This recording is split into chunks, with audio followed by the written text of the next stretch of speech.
Bismillahirrahmanirrahim. Assalamualaikum warahmatullahi wabarakatuh. Alhamdulillahirrahmanirrahim. Terima kasih pemirsa Duta TV dimanapun Anda berada. Kita kembali lagi dalam program Majelis Sore, Majelis kita semua. Dan Alhamdulillah, saya Gusti Muhammad Hermawan seperti biasa akan membahas kajian-kajian Islami tentunya bersama dengan para akademisi dari UIN Antasari Banjarmasin.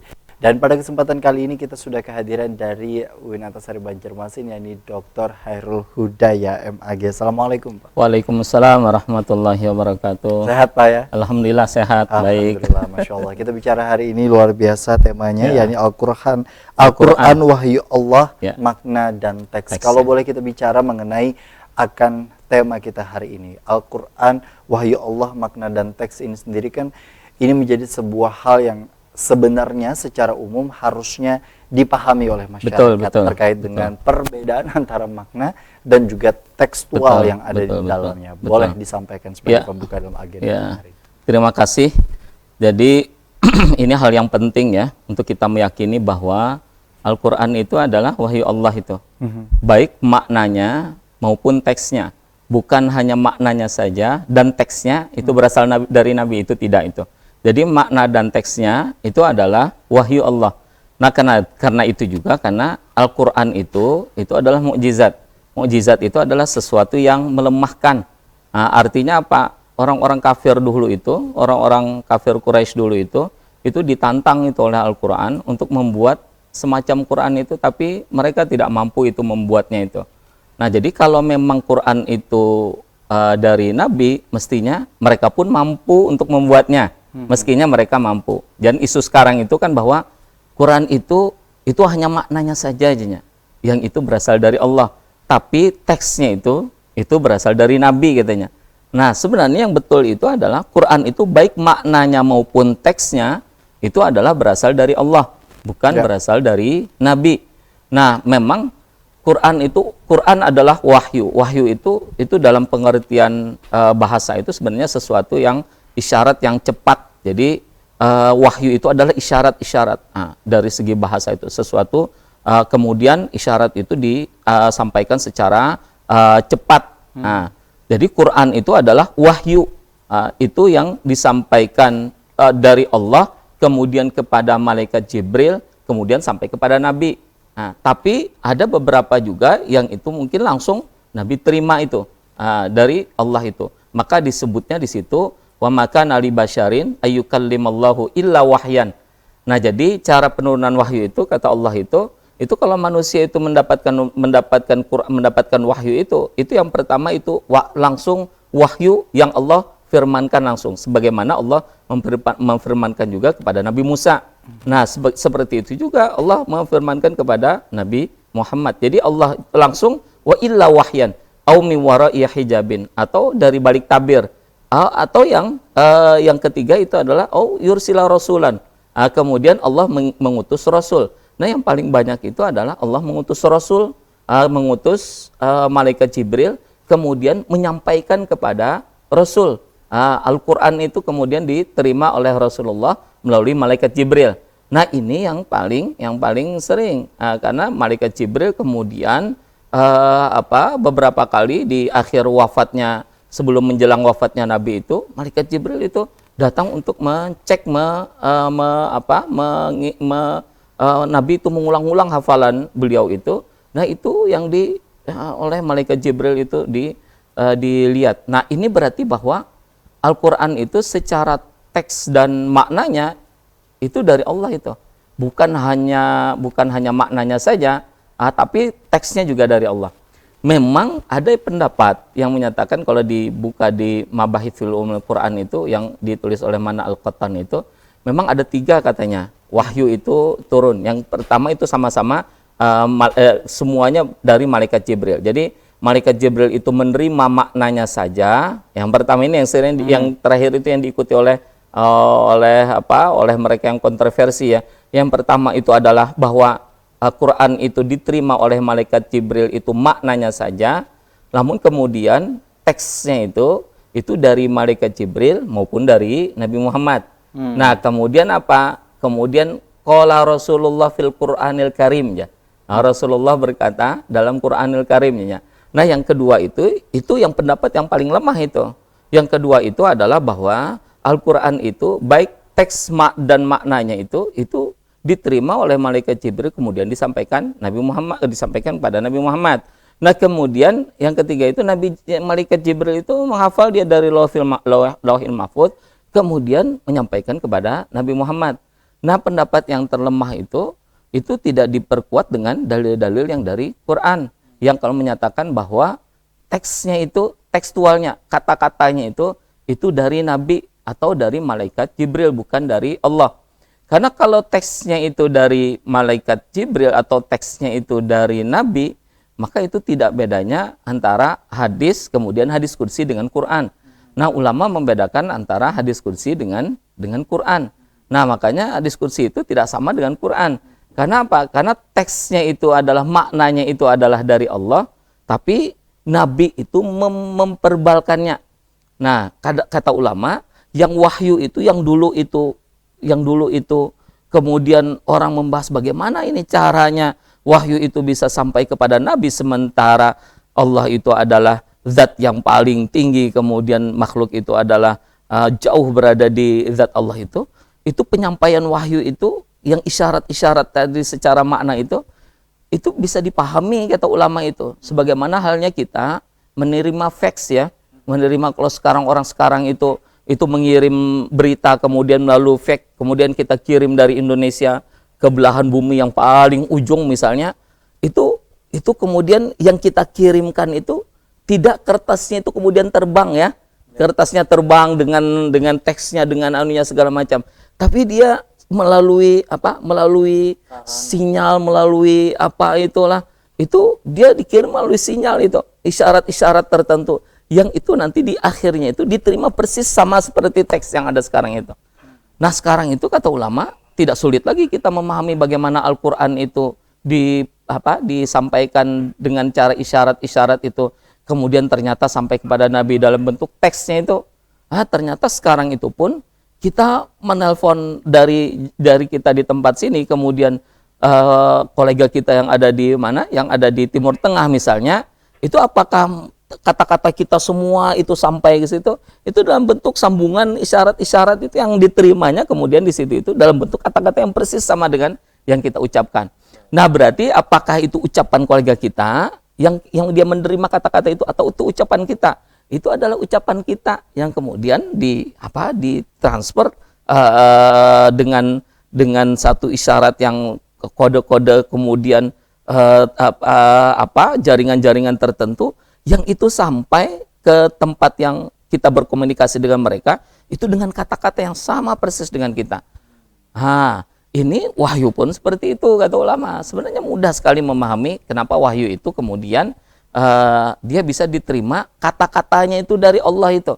Sementara Allah itu apakah Allah itu menggunakan bahasa Arab atau bahasa Inggris atau bahasa apa? Allah tidak menggunakan, tapi Allah sifat Allah itu al-mutakallim. Allah itu berkata-kata itu. Allah itu berkata-kata dengan firman-firmannya itu. Nah, ini kita juga orang-orang membahas itu kenapa jadi bisa sampai Allah itu berbicara dengan makhluknya itu, kemudian makhluk bisa menerima firman Allah, memahami firman Allah itu, memahami perkataan Allah itu. Sebenarnya mudah saja kata ulama dengan kita memahami yang peralatan-peralatan yang kita terima saat ini. Nah, jadi seperti itu. Artinya dengan kondisi seperti itu memang sebenarnya sudah istilahnya begitu banyak jumlah yang menyampaikan terkait dengan ringkasan.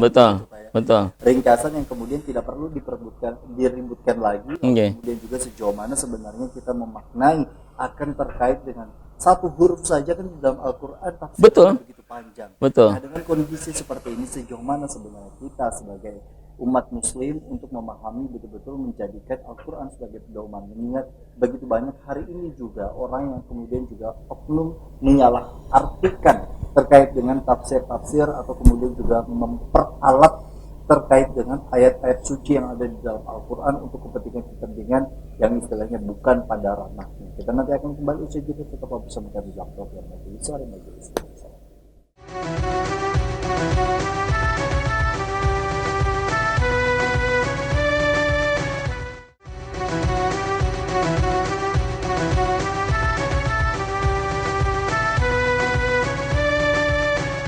Terima kasih Anda masih bersama kami dalam program Majelis Sore, Majelis Kita Semua. Seperti yang kita ketahui, mukjizat, salah satu mukjizat yang didapat oleh Rasulullah SAW adalah hadirnya Al-Quran, terutama untuk kita sebagai umat Muslim, insya Allah sebagai pedoman untuk kita semua terkait dengan seluruh amal maupun juga ilmu di dalamnya luar biasa, terkait dengan kalam Allah yang istilahnya juga menjadi acuan untuk seluruh ilmu.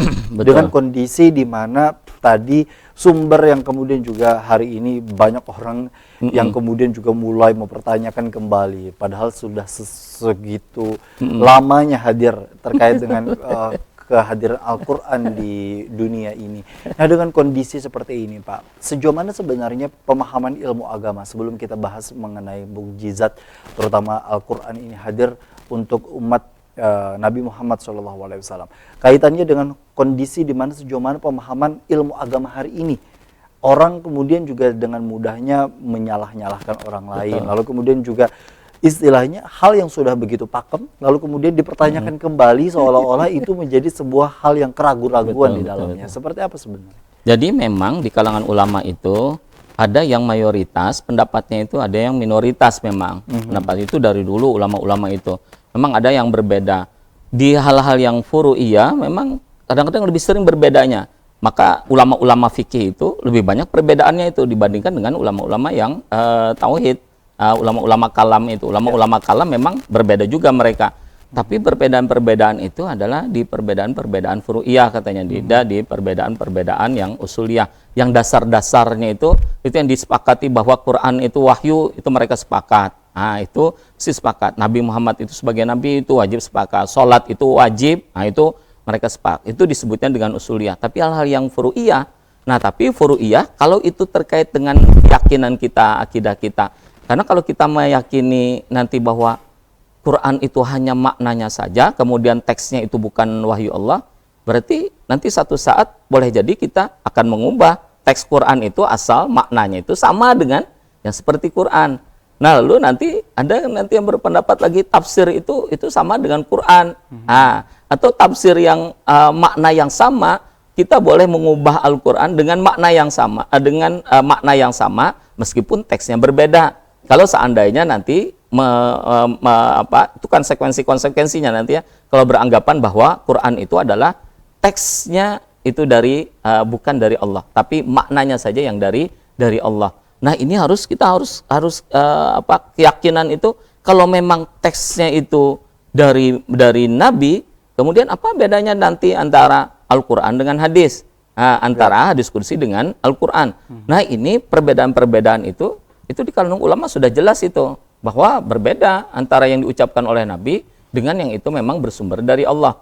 Makanya itu salah satu kemukjizatannya itu yang mungkin bahasanya Nabi pada saat itu, orang Arab pada saat itu tidak mengenal itu ilmu pengetahuan yang seperti itu dengan rentetan, dengan urutan-urutannya itu, apalagi terkait dengan sesuatu yang dekat dengan kita ya, yang sehari-hari kita alami, yaitu apa? Manusia itu sendiri, manusia itu sendiri. Jadi kalau kata Quran itu, wa in kuntum fi raibin minal ba'tsi fa inna, kalau kalian itu ragu tentang hari kebangkitan, fa inna khalaqnakum min turab, tsumma min nutfah, tsumma min alaqah, tsumma min mudghah, tsumma min mudghah.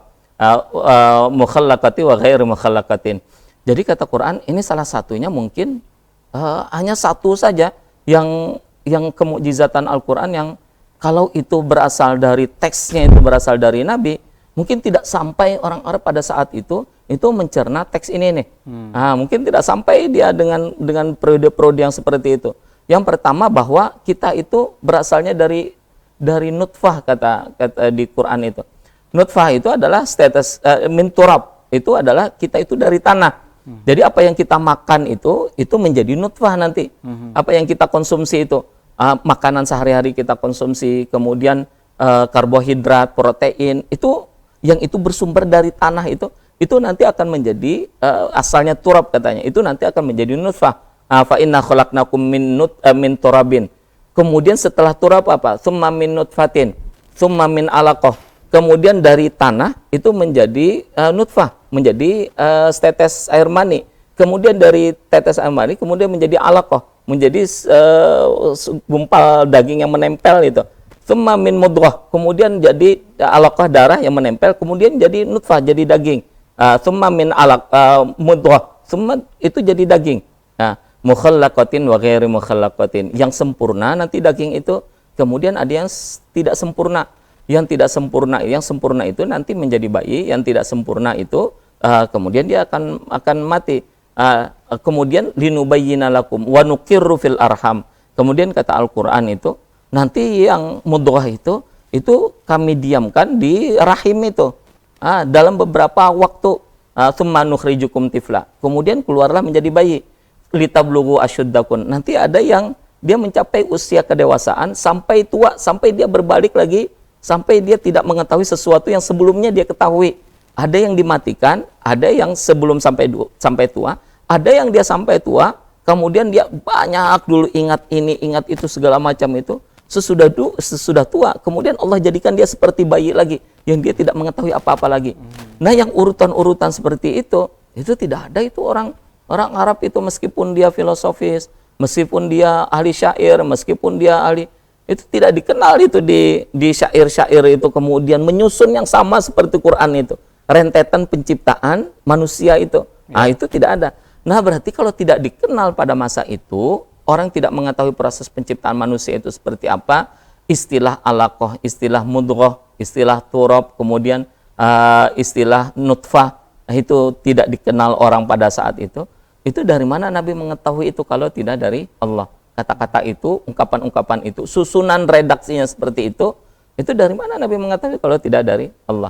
Nah, inilah maksudnya itu bahwa Al-Quran itu sebenarnya jelas, teksnya, maknanya itu jelas dari Allah. Makanya itu kata Allah, kalau kalian itu memang ragu apa yang kalian terima, kalian dengar itu bahwa Quran itu dari Nabi Muhammad, kemudian mereka menyatakan bahwa Nabi Muhammad itu ahli syair, mereka mengatakan bahwa Nabi Muhammad itu kahin itu para dukun yang itu mengungkapkan ucapan-ucapan yang tidak bisa dipahami oleh orang lain, semacam mantra gitu. Semacam mantra, tapi Quran ini bisa dipahami orang lain, tapi dia bukan syair juga, tapi dia bukan berasal dari para dukun juga. Nah, maka kata Quran itu, wa in kuntum fi raibim mimma nazzalna ala abdina fa'tu bi suratin min mithlihi wad'u syuhada'akum min dunillah in kuntum shadiqin. Kalau ragu, memang terhadap Quran itu teksnya ragu. Ragu Quran ini teksnya dari Allah, tapi dari Nabi. Buat aja semacam itu.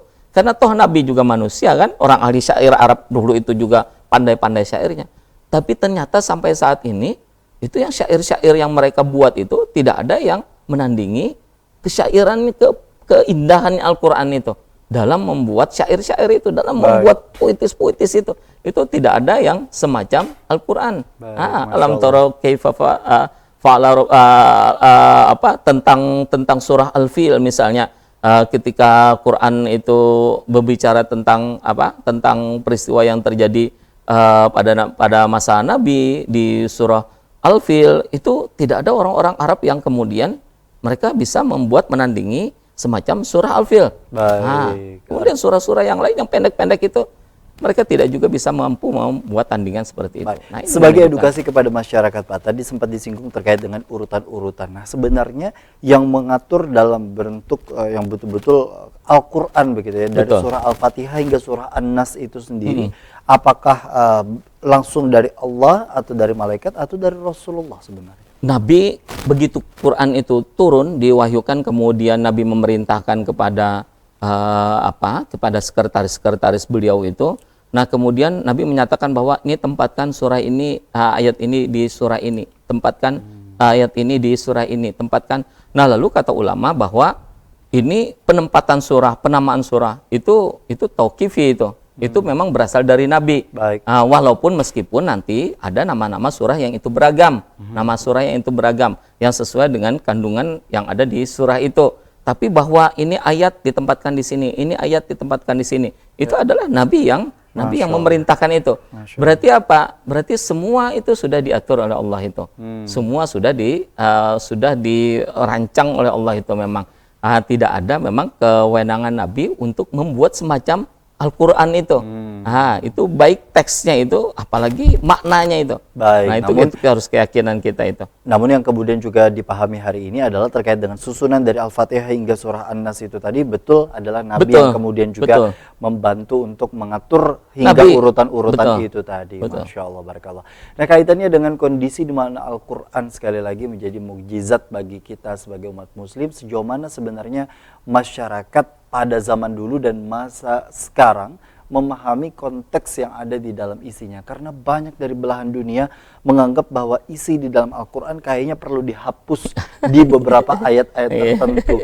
Nah, dengan kondisi seperti itu, apakah betul kondisi Al-Quran itu tidak bisa menjawab akan seluruh zaman, atau memang hanya akal manusia saja yang tidak sampai dengan kondisi di mana hal tersebut sebenarnya sudah tertulis dan tertuangkan di dalam kalam Allah dalam Al-Quran? Kita akan kembali usai jeda. Tetaplah bersama kami dalam program Majelis Sore, majelis kita semua.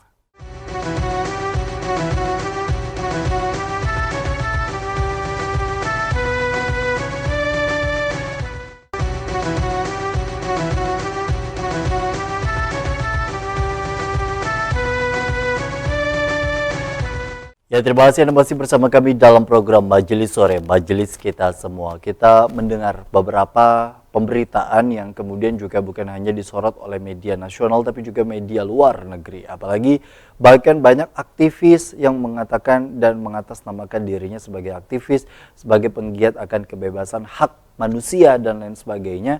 Banyak yang kemudian juga menyampaikan bahwa ada beberapa ayat di dalam Al-Quran yang sudah tidak relevan dengan saat ini, lalu kemudian juga sudah sepantasnya katanya harus dihapus. Nah, dengan kondisi seperti ini kan artinya begitu banyak orang yang kemudian juga memaknai Al-Quran itu sebagai tekstual saja, dengan pemahaman-pemahaman yang hanya berdasarkan rasionalis yang akal mereka masing-masing, dan standarnya pun kita tidak tahu begitu Pak ya, akan kondisi di mana kemampuan otak masing-masing itu sendiri kan pasti berbeda-beda akan setiap manusia. Nah, dengan kondisi seperti ini kan menjadi sebuah keniscayaan yang istilahnya bukan hanya saat ini tapi juga sudah terjadi di zaman Rasulullah terkait dengan mendustakan akan kehadiran Al-Quran dan lain sebagainya. Lalu kemudian terjadi hari ini dengan berbeda versi. Nah, dengan kondisi seperti itu, sejauh mana sebenarnya kita sebagai umat muslim menjaga marwah, menjaga sesuatu hal yang istilahnya ada di dalam Al-Quran ini agar sampai pada hari kiamat pun kita tergolong orang-orang yang betul-betul menjalankan dan istilahnya menjaga akan marwah dari Al-Quran itu tadi, Pak. Ya, jadi sekarang itu kan banyak faham-faham ya, banyak konsensus-konsensus, banyak pemikiran-pemikiran, banyak macam-macam lah. Yang itu mungkin kalau dari sisi Al-Quran bisa jadi dia berbeda, bisa jadi dia bertentangan. Seperti halnya yang terakhir mungkin LGBT kemudian rame misalnya lah. Nah, kemudian padahal kalau di dalam Al-Quran kemudian dalam hadis itu jelas-jelas bahwa itu tidak ada itu bertentangan, jelas-jelas bertentangan itu. Nah, kemudian biasanya yang banyak bertentangan itu dari aspek hukum, sebenarnya dari aspek hukum. Kalau dari aspek moral, hampir tidak ada mereka yang menentang moralitas Quran itu. Tapi biasanya yang mereka menentang itu dari aspek hukumnya. Misalnya kaitannya dengan hukuman potong tangan misalnya. Kaitan hukuman dengan zina misalnya. Az-zaniyatu waz-zani fajlidu kulla wahidin minhuma mi'ata jaldah misalnya. As-sariqu was-sariqatu faqtu aydihuma jazaa'an bima kasaba misalnya. Itu kan potong tangan kata Quran itu. Kalau orang itu mencuri, kalau orang itu korupsi misalnya. Yang kata Nabi itu apabila melebihi dari rubi dinar, 1/4 dinar ukurannya kata Nabi, maka dipotong tangannya. Nah, kemudian orang sekarang itu dengan konversi dengan macam-macam lah pandangan-pandangan HAM segala macam. Nah, mereka tidak sependapat dengan pandangan Quran itu. Nah, termasuk misalnya orang yang membunuh orang lain itu harus qisas itu. Qisas itu adalah penghukuman yang sama atas kejahatan yang sama yang dilakukan oleh orang itu. Nah, sekarang itu tapi di beberapa negara pun sebenarnya masih melakukan itu juga. Nah, jadi sebenarnya itu hanya pandangan-pandangan, sebagian pandangan yang mungkin tidak sejalan dengan pandangan Quran sebenarnya ya. Tapi kalau di pandangan Quran kita tetap saja yakin bahwa Quran menyatakan seperti itu, untuk sanksi dan kejahatan tertentu seperti itu tentu mengandung di situ itu kemaslahatan. Nah, kita harus keyakinan di situ. Kalaupun kemudian negara mengatur tentang satu hukum dan sanksinya, kita ikut kepada hukum negara. Tapi kalau di Quran menyatakan seperti itu, kita pun tidak mengabaikan, tidak membantah hukum Quran, pernyataan Quran seperti itu. Memang biasanya itu terletak pada hukum-hukum, beberapa hukum yang itu mungkin oleh orang sekarang itu macam-macam lah alasannya, tidak berperadaban lah, kemudian melampaui ke hakikat kemanusiaan lah, kemudian yang berhak untuk membunuh segala macam, menentukan keputusan mati dan tidak mati itu bukan manusia tapi Tuhan, tapi Allah, katanya macam-macam lah, segala macam itu. Padahal maksud Al-Quran itu adalah itu menjaga sebenarnya walakum fil kisos saja, kata Quran walakum fil kisosi hayatun ya ulil albab, sesungguhnya di dalam kisos itu terdapat kehidupan. Kenapa? Karena begitu orang itu melakukan pembunuhan kemudian dia dihukum kisos, dia dibunuh yang sama, itu akan melindungi orang-orang yang lain dari pembunuhan yang serupa yang dilakukan oleh orang itu. Sebenarnya pantas saja, layak saja sebenarnya. Nah, cuman orang sekarang saja mungkin yang memandang, sebagian orang, tidak keseluruhan juga. Nah, itu yang perbedaan itu sebenarnya pada perbedaan di perbedaan pandangan mereka. Mungkin karena mereka lebih mementingkan kemanusiaan, sisi kemanusiaannya mungkin dibandingkan, padahal Quran itu memandang kemanusiaan juga. Nah, itu mungkin yang perbedaannya di situ sebenarnya. Baik. Nah, dengan kondisi di mana orang banyak memahami secara tekstual itu tadi, Pak, dengan kaitannya sejauh mana sebenarnya hukum-hukum yang ada di Indonesia misalnya, ada di beberapa di provinsi Aceh misalnya yang masih menjalankan beberapa kaidah-kaidah hukuman itu tadi. Nah, dengan kondisi di mana kita sebagai warga negara Indonesia ada kan beberapa gerakan yang istilahnya seolah-olah harus mengikuti hukuman hukum Islam, hukum Quran, syariat, hukum Quran, hukum syariat. Nah, sejauh mana sebenarnya kita sebagai warga negara, tapi di satu sisi juga kita beragamakan Islam begitu ya, hadir di tengah-tengah masyarakat untuk bisa menjawab akan kondisi tantangan itu. Betul. Kita itu, masyarakat kita itu kan plural ya, dari segi agama, dari segi budaya, dari segi segala macam. Kita tidak satu di Indonesia itu. Tidak hanya agama Islam saja, tapi juga agama Islam kan 80% misalnya. Yang 20% itu kan dari agama-agama yang lain. Nah, tentunya kalau misalnya kita terapkan dengan hukum Islam itu, mereka pun akan keberatan. Sementara negara kita itu dibangun bukan hanya oleh orang Islam, tapi oleh seluruh masyarakat yang ada di Indonesia dan agamanya yang berbeda-beda. Makanya dari dulu itu ulama-ulama kita itu cukup toleran sekali mereka itu. Toleran sekali, menghapus 7 kata dalam dalam undang-undang itu. Kemudian mereka juga tidak memaksakan bahwa hukum yang berlaku itu adalah hukum syariah, tapi masih hukum Belanda. Kemudian secara bertahap itu masuklah hukum-hukum Islam.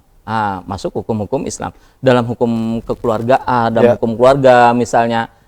Itu sudah mulai hukum mawaris, hukum hukum tentang zakat, tentang itu hukum-hukum Islam itu cukup diakomodir di negara kita.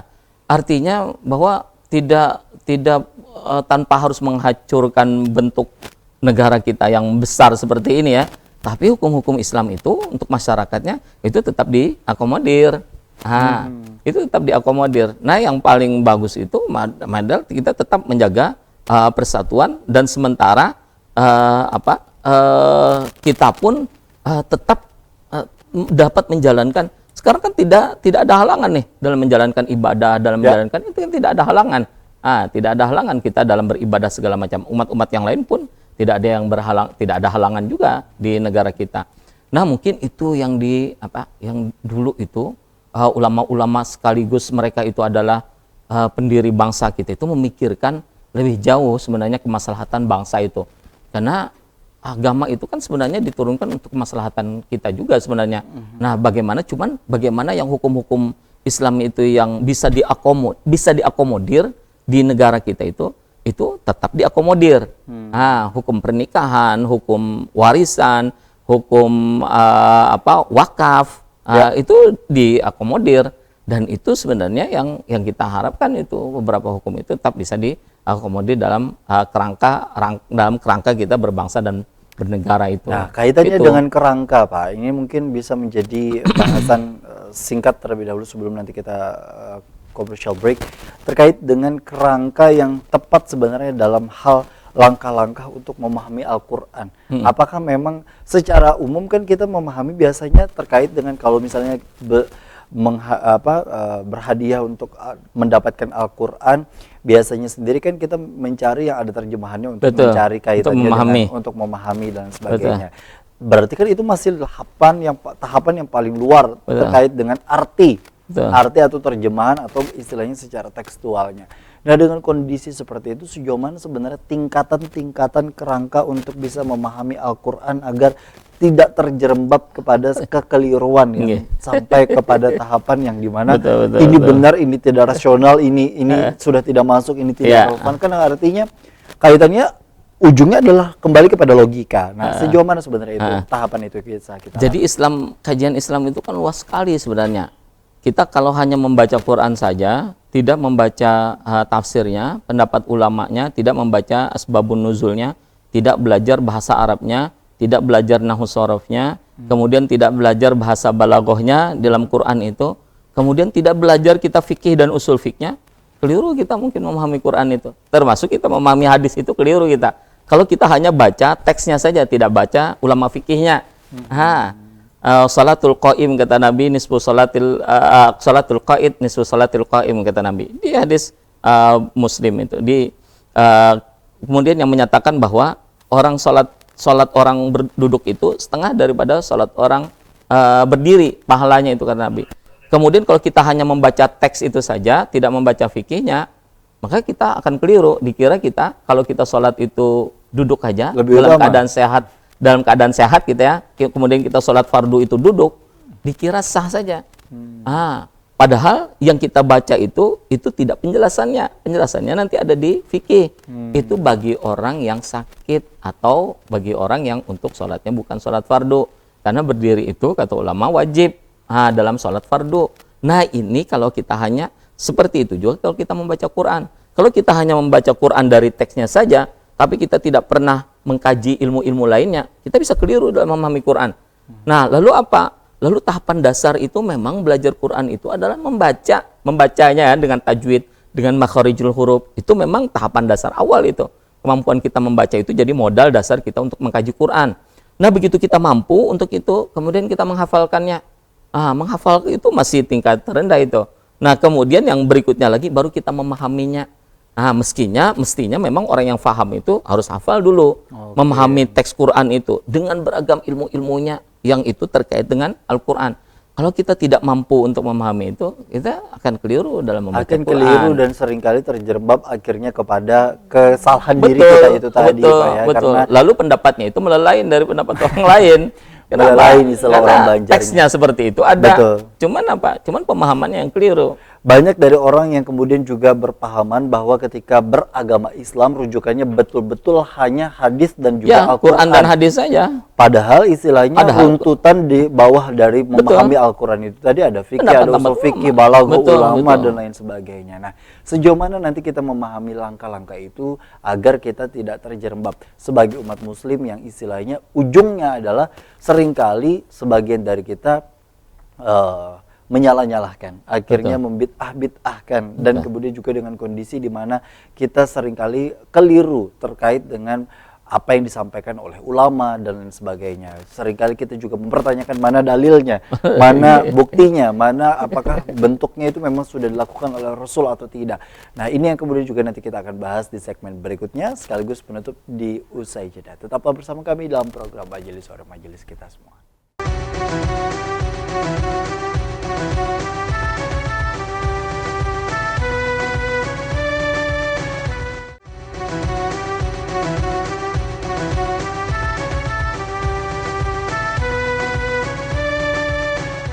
Terima kasih Anda masih bersama kami dalam program Majelis Sore, Majelis Kita Semua. Kita memahami bahwa Al-Quran sebagai wahyu dan firman dari Allah Subhanahu wa taala yang menjadi sebuah mukjizat kepada Rasulullah SAW dan patut kita pedomani sebagai kitabnya orang Islam. Tentunya menjadi bagian yang harus kita pahami dan kita maknai secara komprehensif, secara keseluruhan, bukan hanya kepada terjemahan, bukan hanya kata per kata, tapi juga itu tadi yang disampaikan oleh Pak Hairul Hudaya kaitannya dengan asbabun nuzul atau kaitannya dengan sebabnya turunnya firman itu begitu ya, lalu kemudian juga balaghahnya, fikihnya, usul fikih, kaitannya dengan tafsirnya, lalu kemudian juga pendapat para ulama terkait Betul. dengan terkait dengan ayat yang kemudian juga dilantunkan, terutama seringkali kan Pak ini dijadikan alat terutama mendekati masa politik. Betul. Nah, ini kan seringkali dijadikan sebagai sebuah alat bahwa terkait dengan pemimpin itu seperti apa, lalu kemudian juga, dan kita tahu bahwa sampai ada kasusnya istilahnya, yang kemudian juga secara nasional orang masyarakat Indonesia juga tahu. Artinya kan istilahnya dengan kondisi seperti ini seringkali mencatut atau menyebut ayat Al-Quran sepenggal itu untuk kepentingan tertentu. Nah, dengan kondisi di mana orang akhirnya memaknai dan merujuk bahwa ayat itu yang menjadi rujukan bahwa dalam momen ini berarti ayat itu harus dipakai, dalam momen ini ayat ini harus dipakai. Nah, dengan kondisi seperti itu sejauh mana sebenarnya kita secara adab, nah ini bicara mengenai adab, terkait dengan adab kita mengutip Betul. terkait dengan ayat Al-Quran untuk bisa kita sampaikan apalagi di dalam momen tertentu. Memang Quran itu kan menjadi panduan sebenarnya, panduan panduan kehidupan bagi umat muslim sebenarnya. Maka zalikal kitab la raiba fi hudal lil muttaqin. Memang jadi petunjuk dia. Jadi petunjuk dalam apa? Dalam hal apa aja Quran itu menjadi petunjuk. Apalagi dalam hal-hal yang besar, ya, apalagi dalam hal yang besar, dalam kehidupan kita sehari-hari, dalam hal kita memilih pemimpin misalnya. Nah, Al-Quran itu kan menyatakan tentang kisah Nabi Daud. Itu bagaimana Nabi Daud itu seorang yang seorang nabi, kemudian anak beliau itu adalah Nabi Sulaiman, seorang yang memiliki kekuasaan kerajaan yang sangat luas sekali. Artinya bahwa memang Al-Quran itu menjadi pedoman, menjadi petunjuk bagi kaum muslim. Kalau dia terkait dengan memilih pemimpin misalnya, maka ayat-ayat Al-Quran yang terkait dengan kepemimpinan itu kemudian dikutip. Sebenarnya tidak salah juga sebenarnya. Karena mesti apa yang dinyatakan oleh Al-Quran itu mesti benar itu. Kalau dia mengutip tentang kepemimpinan, bahwa kepemimpinan itu harus dari orang-orang yang kuat, bahwa pemimpin itu harus berpikiran luas, bahwa pemimpin itu harus perhatian kepada mereka yang dipimpin misalnya. Cuman Quran tidak pernah menunjuk pada satu tokoh-tokoh tertentu. Tokoh tertentu. Cuman biasanya Quran itu menyebutkan sikap pada tokoh tertentu. Nih tokoh ini sifatnya seperti ini. Nih tokoh ini sifatnya seperti ini. Nih Ibrahim itu seperti ini. Nah, maksudnya apa? Maksudnya itu agar menjadi contoh bagi kita sebenarnya. Nah, lalu kemudian kalau misalnya kita kemudian mendengar seringlah bila ada pemilihan ini, kemudian yang dikutip ayat ini, sama halnya seperti pengajian juga sebenarnya. Ya. Sama seperti Ustadz juga sebenarnya. Kalau Ustadz ini momennya apa? Oh, momennya Isra Mi'raj. Berarti kita bicaranya tentang Isra Mi'raj.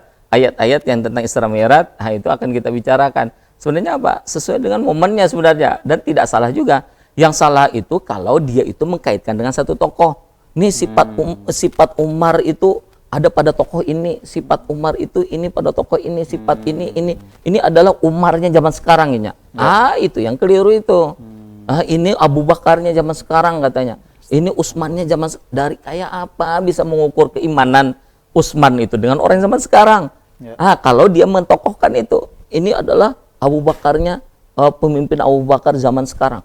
Karena kalau kita mengukur, tidak bisa kita mengukur orang yang zaman sekarang itu kemudian disamakan dengan Abu Bakar. Tapi kalau kita mengambil contoh-contoh sifatnya, karena begitu banyak yang kita tidak mampu untuk mengikuti Abu Bakar, yang dia beriman sebelum orang lain seberatan beriman. Karena mampu kita, yang dia menyerahkan seluruh hartanya sebelum orang lain menyerahkan seluruh hartanya, dan ditinggalkan gasan keluarga beliau. Nah, kita kadang mampu untuk melakukan itu. Nah, kemudian beraninya seperti Umar misalnya, kadang kawal kita seperti Umar. Nah, ini yang keliru itu kalau kita menjustifikasi seorang tokoh pemimpin, calon pemimpin misalnya, dengan menisbatkan sahabat-sahabat Nabi. Nah, itu yang keliru. Karena Quran pun tidak pernah menyebutkan secara spesifik biasanya, kecuali yang sifat-sifat umumnya, ketika seorang pemimpin itu seperti apa. Nah, dia menyebutkan sifat-sifat umum, lebih ke sifat-sifat itu, bukan ke tokoh-tokoh, ke orang-orang tertentu. Nah, itu seperti itu biasanya. Dan masyarakat pun juga sudah mulai mestinya harus paham juga, paham juga. Kalau misalnya muncul seperti itu, ini dalam kerangka kalau orang itu jualan anu lah, ya itu berarti ini dalam rangka promosi lah, tidak yang sebenarnya itu. Nah, masyarakat itu harus paham itu. Baik. Istilahnya kalau di dalam perspektifnya adalah politik identitas. Politik identitas. Nah, itu politik identitas juga. Mengidentifikasi orang dengan orang yang lain ya. Seolah-olah itu bukan identifikasi, politik identitas itu bukan hanya Islam saja, bukan hanya agama tertentu saja, tapi mengidentifikasi orang itu seperti orang yang lain, itu politik identitas juga. Menyamakan, berusaha untuk ini. Nah, itu sama juga sebenarnya. Terakhir yang ingin disampaikan Pak kepada masyarakat, kepada kita semua, bahwa sejauh mana sebenarnya kita memaknai akan kehadiran Al-Quran, terutama yang kita tahu adalah sebagai pedoman untuk kehidupan kita. Apakah memang betul sekali lagi bahwa orang Islam itu berpedoman hanya hadits dan juga Al-Quran, sedangkan kita tahu ada beberapa ilmu yang bahkan berhubungan dengan Al-Quran itu sendiri, yang banyak orang kemudian tidak tidak memperhatikan akan hal ini, seperti tadi yang disampaikan nahwu, sorof, balaghah, kemudian juga ada beberapa ilmu-ilmu yang kaitannya dengan tasawuf, fikih, hadis dan lain sebagainya. Sejauh mana sebenarnya kita memaknai Al-Quran? Apakah hanya betul-betul hanya Al-Quran dan hadis atau seperti apa? Jadi dari Al-Quran, apa agungnya Quran itu ya? Dari Quran itu memunculkan beragam ilmu situ. Ada di situ ilmu kalam, ada di situ ilmu fikih, ada di situ ilmu bahasa, ilmu lughah, ada di situ ilmu ilmu kemodernan, ilmu teknologi segala macam. Itu Quran itu memang memunculkan beragam ilmu pengetahuan itu. Nah, itu salah satu bentuk kemujizatan Al-Quran juga. Jadi kalau kita hanya memfokuskan hanya satu hafal Quran saja, kemudian itu maknanya menurut kita itu tidak akan mencakup makna keseluruhan dari Quran. Jadi maksudnya apa? Bila kita mau memahami, memang betul-betul mau mempelajari Quran, kita tidak cukup hanya bisa membaca, menghafal, bisa kemudian hanya satu pemahaman saja kita baca.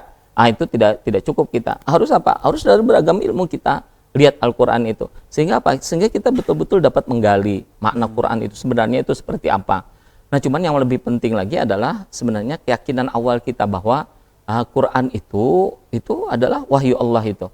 Kalamullah, kemudian baik dia maknanya maupun teksnya itu adalah kalamullah. Tidak ada keraguan. Tidak ada keraguan, itu tidak boleh kita ragu. Bahwa jangan hanya berpandangan bahwa kita makna Quran itu maknanya saja yang dari Allah. Sementara teksnya itu boleh jadi dari malaikat Jibril katanya, boleh jadi karena malaikat Jibril yang menerima dari Allah, kemudian boleh jadi itu adalah dari Nabi, kemudian karena keluar ucapan lisan keluarnya itu dari Nabi. Nah, itu kan disampaikan dari Nabi. Sama halnya orang lain menyampaikan sesuatu kepada saya. Kita mengutip kuat-kuat itu ya, ucapan-ucapan dari orang lain, tokoh-tokoh yang besar-besar itu. Nah, kemudian kita ucapkan dari lisan kita. Kemudian kita mengakui bahwa itu ucapan kita. Orang lain semua akan keliru. Semua orang akan pesimis itu, akan menyinggung itu. Itu bukan ucapan dia itu. Baik. Itu ucapan tokoh-tokoh si A, si B, si C. Nah, artinya apa? Artinya meskipun keluar itu dari ucapan kita, itu boleh jadi itu bukan ucapan kita, tapi sebenarnya kita mengutip ucapan orang lain. Nah, seperti itu juga Quran sebenarnya. Quran itu dari Allah meskipun itu keluar dari mulut Nabi. Nah, tapi itu dihafal dan diingatkan oleh Nabi itu. Maka kalau dalam Quran wala ta'jal jangan kamu tergesa-gesa untuk mengucapkan Quran itu.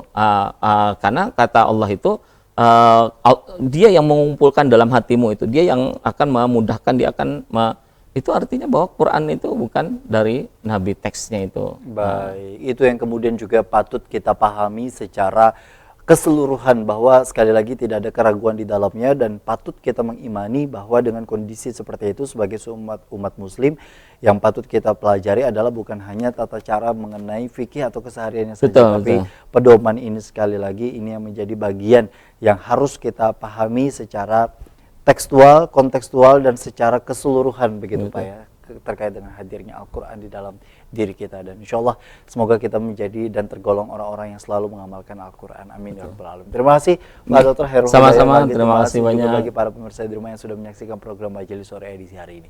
Saatnya saya Gusti Muhammad Hermawan mewakili seluruh kerabat kerja yang bertugas mengucapkan terima kasih atas perhatian dan kebersamaan. Mohon maaf. Salah hilaf mohon maaf. Assalamualaikum warahmatullahi wabarakatuh.